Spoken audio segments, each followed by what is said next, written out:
இரட்டை குழந்தை, 2 அப்பா, ஒரே நேரத்தில் எப்படி 2 பேருடன்? ஆய்வில் அதிர்ந்து போன டாக்டர்கள். இரட்டை பிள்ளைகள் என்றாலும் ஒருவர்தான் அப்பாவாக நாம் கேள்விப்பட்டிருக்கிறோம். ஆனால் பிரேசில் நாட்டில் பிறந்த இரட்டை பிள்ளைகளுக்கு 2 அப்பா என்கிற ஒரு மருத்துவ அதிசயம் நடந்திருக்கின்றது. பிரேசில் நாட்டில் 19 வயது இளம்பெண் ஒருவருக்கு சமீபத்தில் இரட்டை குழந்தைகள் பிறந்தன. அதில் 2 வெவ்வேறு நபர்கள் அந்த குழந்தைகளுக்கு தந்தையாக இருப்பது மருத்துவ பரிசோதனையில் உறுதி செய்யப்பட்டுள்ளது. ஹெட்டரோபேட்டர்னல் சூப்பர் பெகண்டேஷன் எனப்படும் இந்த மிக அரிய வகை நிகழ்வு மருத்துவ உலகையே வியப்பில் தள்ளியுள்ளது. பிரேசில் நாட்டில் சமீபத்தில் 19 வயது இளம்பெண் ஒருவருக்கு இரட்டை குழந்தைகள் பிறந்தன. குழந்தைகளுக்கு தந்தை என அவர் கருதிய ஒரு நபருக்கு DNA பரிசோதனை செய்யப்பட்டது. அப்போது அதிர்ச்சிகரமான முடிவு வெளியானது.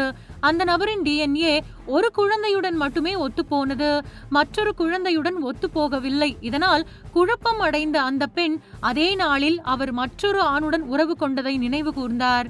அந்த 2வது நபருக்கு DNA பரிசோதனை செய்த போது அவர் மற்றொரு குழந்தைக்கு தந்தை என்பது உறுதியானது. இப்படி இரட்டை பிள்ளைகளுக்கு 2 அப்பா என்பது மருத்துவ நிபுணர்களை அதிசயிக்க வைத்திருக்கிறது. ஆனால் மருத்துவத்துறையில் இது அவ்வப்போது எதேச்சையாக நடக்கும் ஒரு அபூர்வ நிகழ்வாகவும் சொல்லப்படுகிறது. வழக்கமாக ஒரு பெண்ணின் மாதவிடாய் சுழற்சியில் ஒரு முட்டை மட்டுமே வெளியாகும். ஆனால் சில நேரங்களில் ஹைப்பர் ஓவலேஷன் காரணமாக 2 கருமுட்டைகள் வெளியாகலாம். அந்த பெண் குறுகிய கால இடைவெளியில் 2 வெவ்வேறான ஆண்களுடன் உறவு கொள்ளும் போது அந்த 2 முட்டைகளும் வெவ்வேறு ஆண்களின் விந்தணுக்களால் கருவுறுகின்றன. விந்தணுக்கள் பெண்ணின் உடலுக்குள் சில நாட்கள் உயிர் வாழ முடியும் என்பதால் இது சாத்தியமாகிறது. நாய், பூனை போன்ற விலங்கு இனங்களில் இது சாதாரணமாக நடந்தாலும் மனிதர்களுக்கிடையே இது போன்று நடப்பது மிகவும் அரிதானது. இதுவரை உலக அளவில் அதிகாரப்பூர்வமாக சுமார் 20 வழக்குகள் மட்டுமே இது போன்று பதிவு செய்யப்பட்டுள்ளது. அந்த இரட்டை குழந்தைகள் ஒரே தாயின் கருவில் வளர்ந்தாலும் மரபணு ரீதியாக அரை சகோதரர்கள் என்று அழைக்கப்படுகின்றன.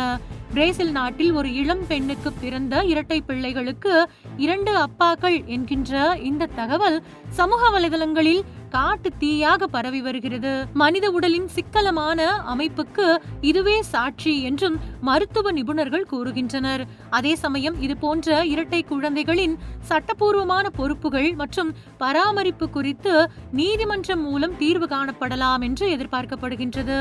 வழக்கமாக மனைவியின் நடத்தை மீது சந்தேகம் கொண்ட சில கணவர்கள் அவர் பெற்ற பிள்ளைகளுக்கு நான் தான் தகப்பனா என்று அறிவதற்காக DNA பரிசோதனை செய்வதை சினிமாவில், டிவி சீரியல்களில் பார்த்திருக்கிறோம். ஆனால் ஒரு பெண்ணுக்கு பிறந்த இரட்டை பிள்ளைகளுக்கு காரணம் 2 ஆண்கள் என்பது வாய் பிளக்க வைக்கிறது. ஒரே நாளில் 2 ஆண்களுடன் உறவு வைத்து ஒரே பிரசவத்தில் இரட்டை பிள்ளைகளை பெற்று அந்த 2 ஆண்களுக்கும் அப்பா ஸ்தானத்தை அந்த பெண் கொடுத்திருக்கிறார். ஆனால் அந்த பெண் திருமணமானவரா? 2 பேரில் யார் கணவர் என்பதும் குழப்பமாக உள்ளது.